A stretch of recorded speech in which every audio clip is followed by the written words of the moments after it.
jumping on the platform. Grace changes everything. One more time. Somebody is typing it in the chat. Grace changes everything. Let's pray. Oh God and our Father, we come in a very special way to hear a word from you. You, God, speak to us. You, God, be lifted up. Hide me behind the cross and let Jesus be seen and him alone. Not the end of this exercise. May somebody be watered, touched, someone be drawn closer to you. This is our desire. And we say thanks in Jesus' name. Amen. Amen. Amen. Grace changes everything. We hunger for love and intimacy. We crave the assurance, the knowledge, the feeling that we are special. I want to talk to couples tonight. I'm talking to everybody, but I want to talk to couples tonight.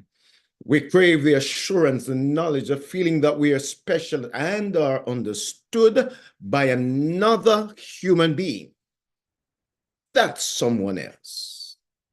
That special person, that someone else is committed to caring about us with competing interests and conflicting values. However, many people find the development of a long-term relationship in marriage a difficult and exacting enterprise. Mercy, mercy. Misunderstandings are common in marriage. A failure to connect, to form and maintain healthy relationships leaves many couples confused, disenchanted, and alienated. Few, I say few, seem to have an adequate model for resolving anger and conflict. Reconciliation and forgiveness are difficult. Many couples search for clues to revive a dying or stagnant relationship. Is that you tonight? Is that you tonight? Well, Paul's letter to the Ephesians seemed particularly appropriate. You see, Ephesus was a church passing through difficult times. Arguing and fighting and arguing were rife among the committed, the church people. It's fair to say grace is Paul's favorite theme. Let me say it again. It's fair to say grace is Paul's favorite theme. Can I share some of his grace statements with you? Like Ephesians 1 verse 2. I gotta run quickly with this. Grace to you and peace from God our Father and the Lord Jesus Christ. He almost opened the book with the word grace. Verse 6, Ephesians chapter 1, to the praise of his glorious grace, which he has freely given us in the one he loves. What about Ephesians 1 verse 7? In him we have redemption through his blood, the forgiveness of sins, in accordance with the riches of God's grace. Can somebody type grace? Grace. What about Ephesians 2 verse 5? Made us alive with Christ even when we were dead in transgressions. It is by grace you have been saved. Here's my favorite, my personal favorite. Maybe it's yours too. Ephesians 2, 8 and 9. For it is by grace you have been saved through faith. And this is not from yourselves. It is a gift of God, not by works, so that no one can boast. Somebody ought to say amen. Amen.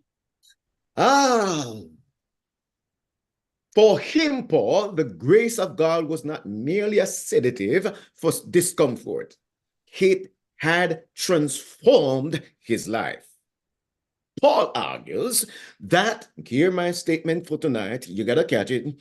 It is only as God, who is immense in mercy and love, embraces us with his incredible goodness and grace, that we can become anything, or achieve anything. Let me say it again. Let me say it another way. Through God's grace, we can achieve anything. Oh, somebody needs to type that in the chat. Through God's grace, we can achieve anything. Through God's grace, we can achieve peace. Through God's grace, we can achieve harmony. Through God's grace, we can achieve unity. Amen. I like how Charles Stanley, no, he's resting in the grave, but I like Charles Stanley in his book. He puts it well. Where grace abounds, peace thrives. Where grace is stunted, peace shrivels. Mercy, I love it. I love it. Amen. So let me ask you the question tonight. Do you want graceful marriages? Come on, graceful Yes. marriages. Do you want graceful families? Yes. Do you want a graceful First Igbo church? Yes. Come with me, dive a little bit with Paul in the book of Ephesians.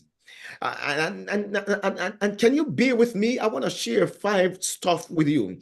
5 key ways grace operates in believers' life. It's crucial for marriages. It's crucial for all types of relationships. Number 1, first, accentuate the positive. Okay, that's my first point tonight. Accentuate the positive.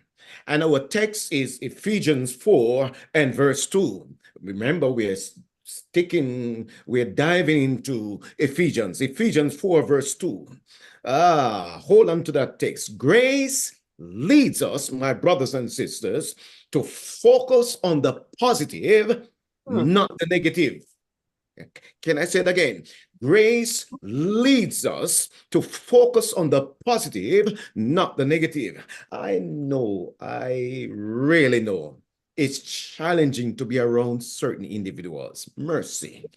We're talking about marriage. However, anyone can create a pleasant environment by embodying positive traits and surrounding themselves with positivity. If you Amen. see that, say amen. Amen. Paul urges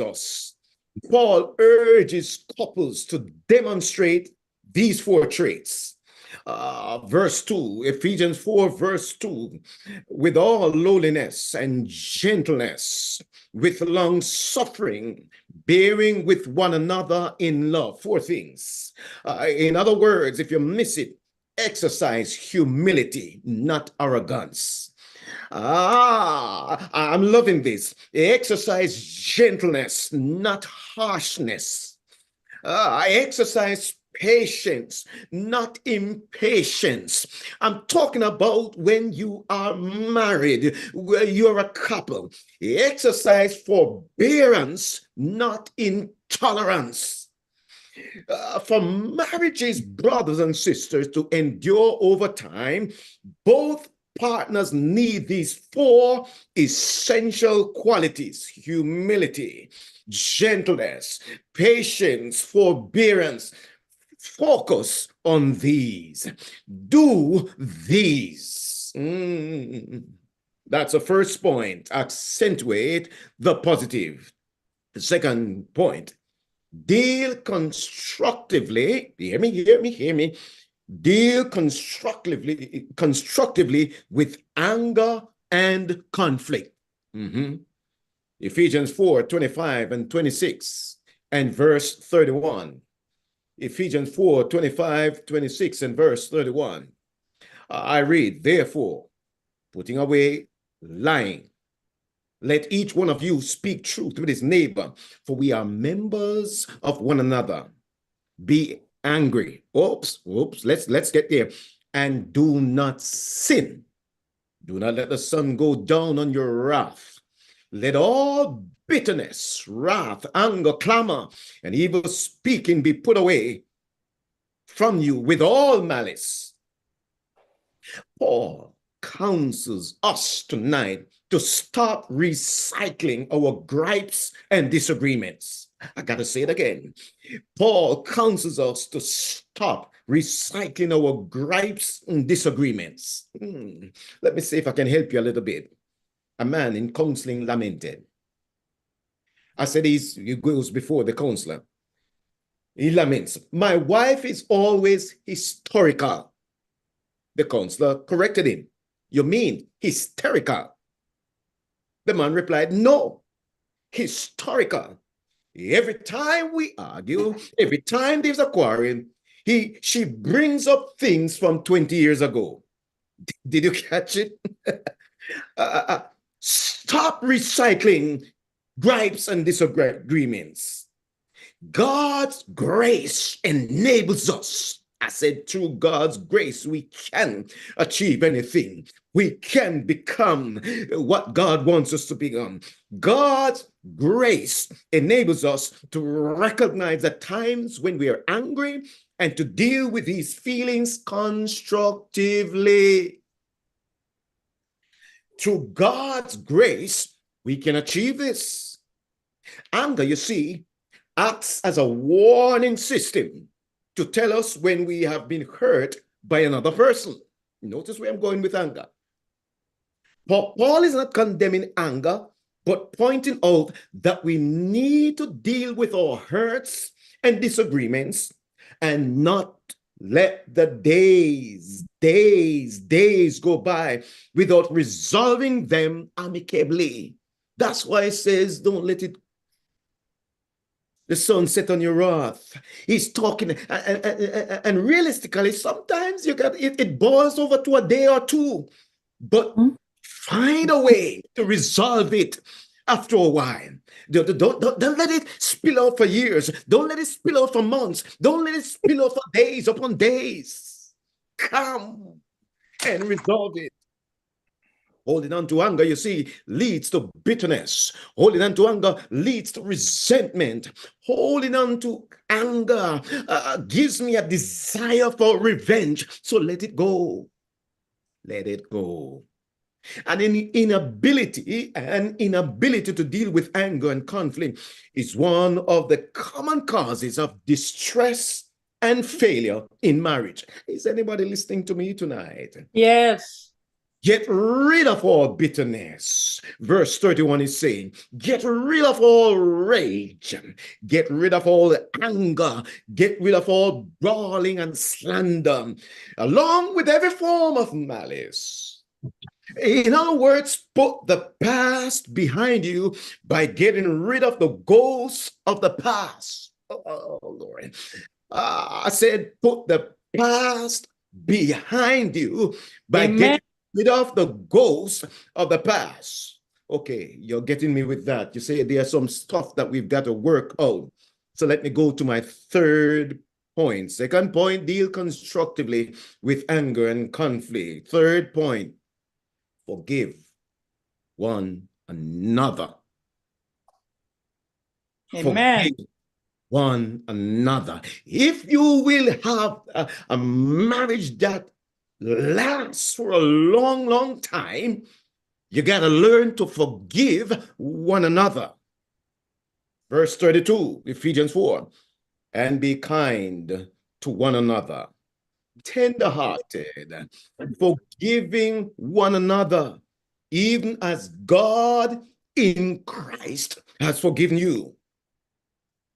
While we are called to forgive, my brothers and sisters, in reality, forgiveness is not that easy to do. Let's be honest.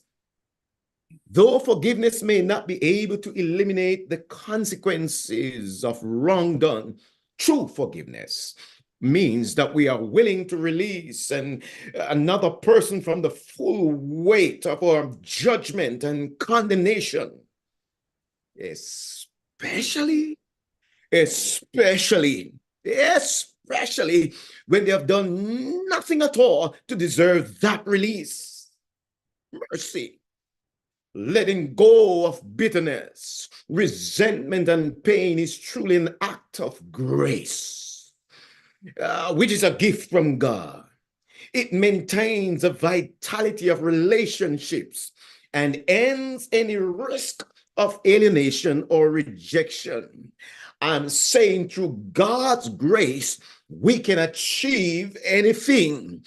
Through God's grace, we can become forgivers. I got to push this a little bit further.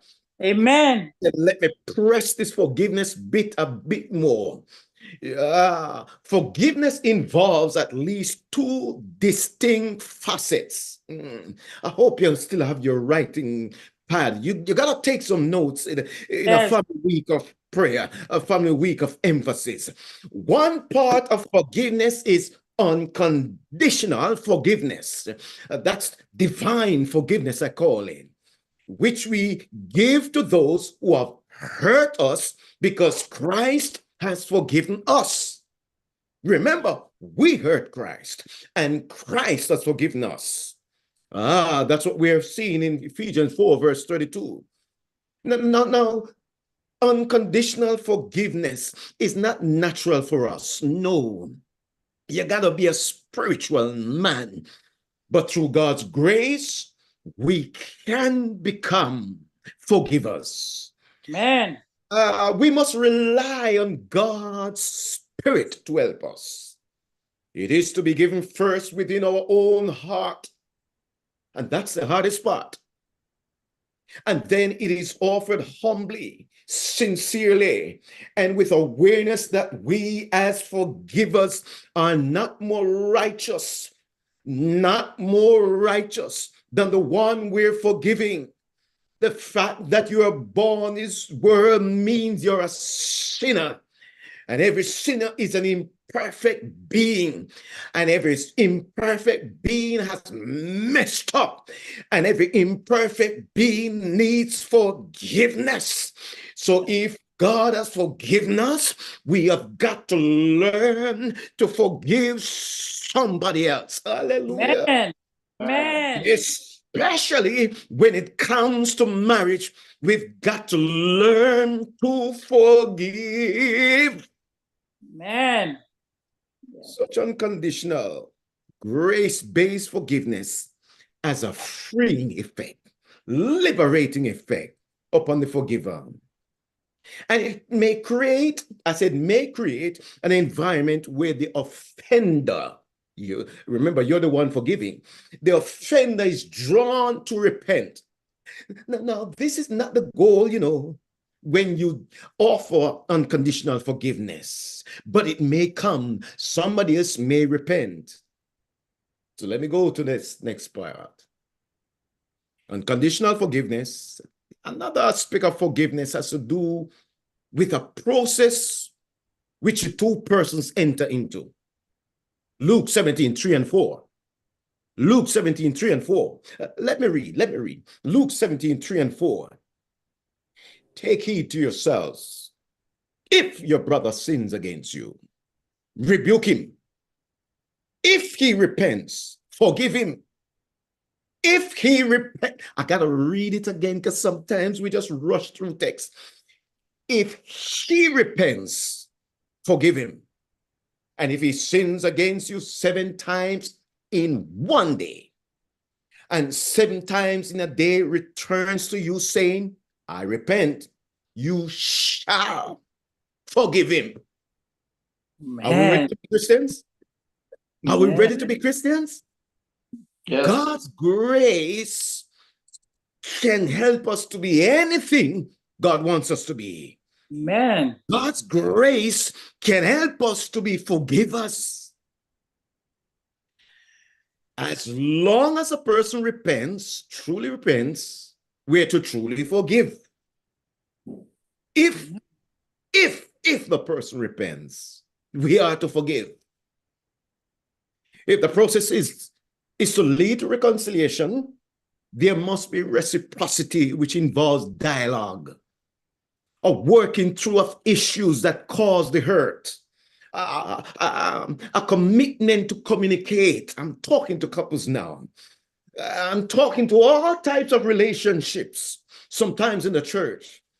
A commitment to communicate, a commitment to handle anger, a commitment to solve problems more effectively so that the wounding and estrangement does not continue. Mercy. Amen. We can forgive through God's grace. Grace changes everything. Amen. There's a Yes. fourth point. There's a fourth point. Not only are we to forgive one another, not only are we to accentuate the positive, not only are we to deal constructively with anger and conflict, but we're called, number 4, to be mutually submissive. I'm still talking to couples. I'm still talking to everybody, because couples ought to demonstrate what relationships really ought to be. Ephesians chapter 5, verse 21. Ephesians chapter 5 and verse 21. Submitting to one another in the fear of the Lord. Guess which text we go to? We go to verse 22. But I want you to step up, look above you, look at verse 21. Submitting to one another in the fear of God. The principle of equality and mutuality in Christ is clearly established by Paul in this passage. I said we always go to verse 22. Wives, submit yourselves unto your own husbands. But we never go above verse 21. Husband is to submit to wife. Wife is to submit to husband. Can I make it any plainer? Amen. Submitting to one another in the fear of God.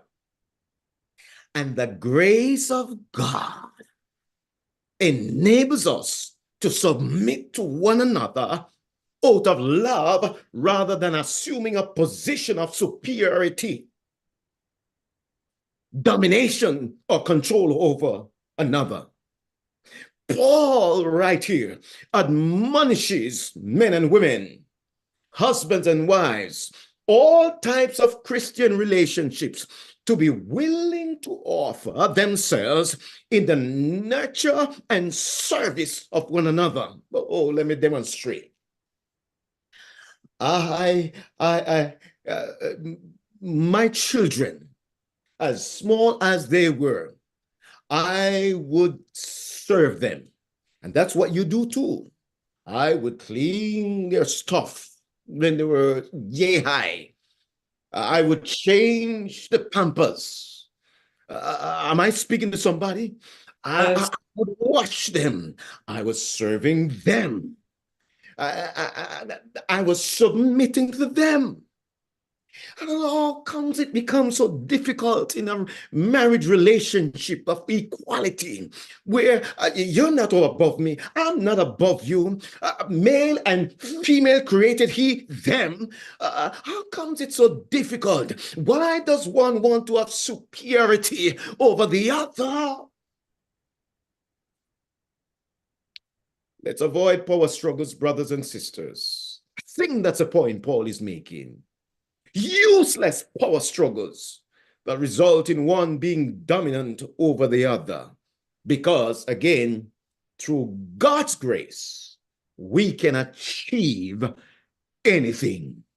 Amen. Share with your fifth and final points. Be committed to loving one another. Hallelujah. Amen. We gotta be what's the word? Committed. What's the C word? Committed to loving one another.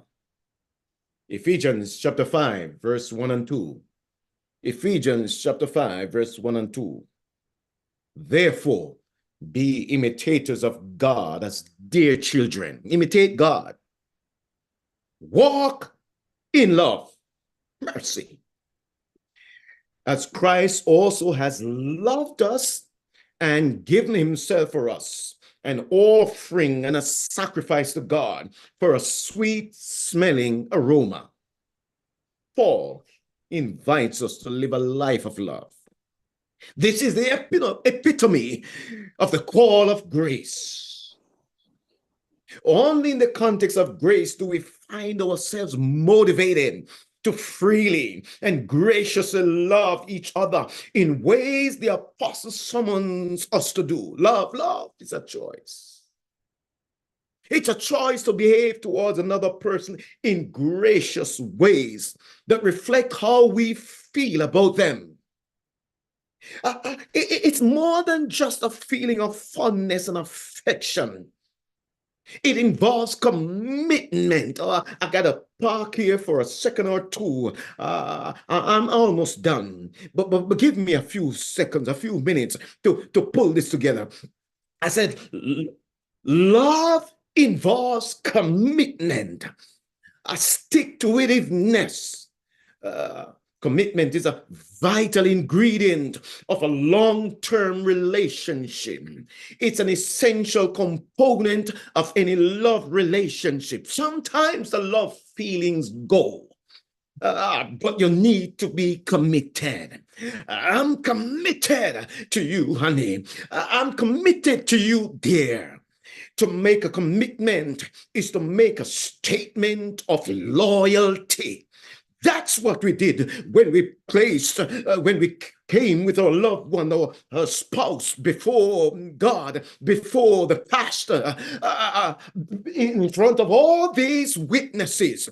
We were making a statement of loyalty to the storms, in the calms, in adversity or prosperity, in times good and in times bad. I will stay with you. Hallelujah. This is Amen. I'm loving this. I'm loving this. It's a pledge to remain faithful and true to the relationship and to the other person. It's a quality that contributes most to the growth. It's a quality that contributes to the development. It's a quality that contributes to stability of the marriage and family relationship. Yeah, you may not look so well like when I just met you, but I'm still committed. You may not have that wonderful shape again, but I'm still committed. Sickness may ravage your body, but I'm still committed. Amen. Brothers and sisters, I'm loving this. I'm going to praise God all by myself. I'm going to say amen all by myself. Amen. Stay committed, brothers and sisters. Sometimes you may have love feelings, sometimes you may not, but be committed, for God was committed. Our God is committed. He says, never, never will I leave you. Hebrews chapter 5. Never will I forsake you. It's a double negative in the Greek. Never will I leave you. Never will I forsake you. Paul says, imitate God in this. Say to your honey, whatever is happening, never will I leave you. Never will I forsake you. You've got some imperfections, but guess what? I have some imperfections too, but I'm staying with you. And guess what gets me there? Guess what gets me committed? It's sustaining grace. I said it's sustaining grace. Amen. Marvelous grace. Grace Amen. that exceeds my sin. Oh, I'm talking about grace can make me become anything and make you become anything. God's grace can help us to achieve anything. Amen. Amen. Amen. Sometimes our choice to love may be in the midst. I said choice to love, because we've got to love him. We've got to love her. Maybe in the midst of feelings of confusion. I just can't understand this man. I just can't understand this woman. In the midst of frustration. I'm being real tonight. Can I be real for 2 seconds? Yes. Sometimes our choice of love may be in the midst of feelings of frustration, even anger. I'm so upset with him. Even hatred. I just hate him right now. A commitment to love can confront confront, but a commitment to love can confront and resolve difficulties and make possible lasting relationships. Amen. Amen. A few years ago, 1997, Robert Fulghum tells of advertising for love stories. Can anybody give me some wonderful love stories? So at one of his lectures, a gentleman, a respectable middle-aged businessman, showed him a pale blue perfume envelope. He said, before you read this, you should know that I've had it for at least 10 years. That's it from my wife. This note that I'm going to share with you is from a wife to whom I am still married. Inside the envelope was a matching sheet of stationery with these words written with pen and ink. Listen up, shh, listen up.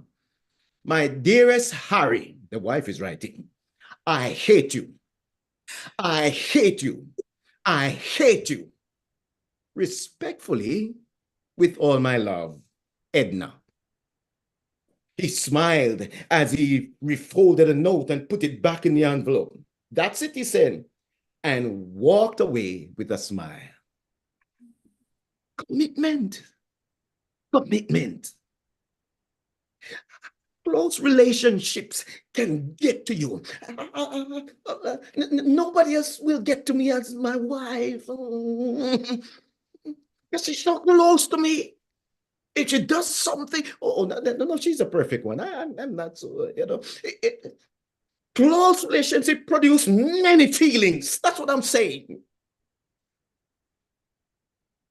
But committed love, I said committed love. Somebody type committed love. Committed love can confront and resolve difficulties and make possible a lasting relationship. This is the nature of love that we're urged to exhibit in harmony with the life we've been called to live. Brothers and sisters, in my final few moments with you, just as Paul fixated on God's grace, let's center our lives on it too. I can have committed love. I can learn to be submissive, mutual submission. It can happen in my marriage. It can happen in all types of relationships. I can, by God's grace, Paul is saying, learn to forgive.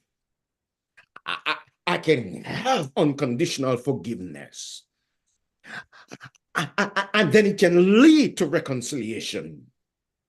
I can, by God's grace, through God's grace, deal constructively with anger and conflict. By God's grace, I can learn to look at the positive, not the negative. I can see the glass half full, not half empty.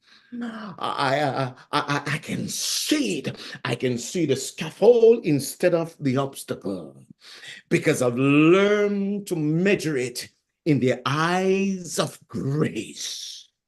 Brothers and sisters, just as Paul fixated on God's grace, we must center our lives on it, revision our lives on it. Embracing this grace ignites passion for God's love. And as we integrate the good news, the gospel, the grace, marriages transform radically. Grace fosters trust. Grace fosters respect. Grace relieves life stresses. It makes us naturally gracious. What I see, I become. What I practice, I become. If I seek after grace, I'll be naturally gracious. May the Lord bless us as we, through God's grace, become all that He wants us to be in our marriages, in all sorts and types of Christian relationships. You're bowing your head for a moment. Oh God, no Father. Tonight, you're reminding us that grace changes everything. Look at the person who is writing this epistle. It's the Apostle Paul. But before he was Paul, he was murderer Saul. But your grace got him on the road to Damascus. Hallelujah. I said, your grace got him. It made a change in his life. Amen. Oh, Father, it became the theme song, the #1 hit song for him throughout his ministry. He would speak about grace. For by grace you are saved. Grace and peace, he would address the brethren. That would be his natural salutation. Oh God, like Paul, help us to revision, reshape our lives around the concept of grace. Thank you, Lord. We can do all things. We can achieve all things. We can learn to be constructive as we deal with conflict. We can learn to forgive the God's way. We can learn to be positive instead of negative, sucking the air out of everything around us by your grace. Thank you, Lord. Remember your ministering servant. It's what a joy to see him online tonight. Remember every single member. You know each situation. Bless, strengthen, we pray. When at last you come, save us by your grace in your kingdom. We tell you thanks in the name of Jesus, our soon coming King.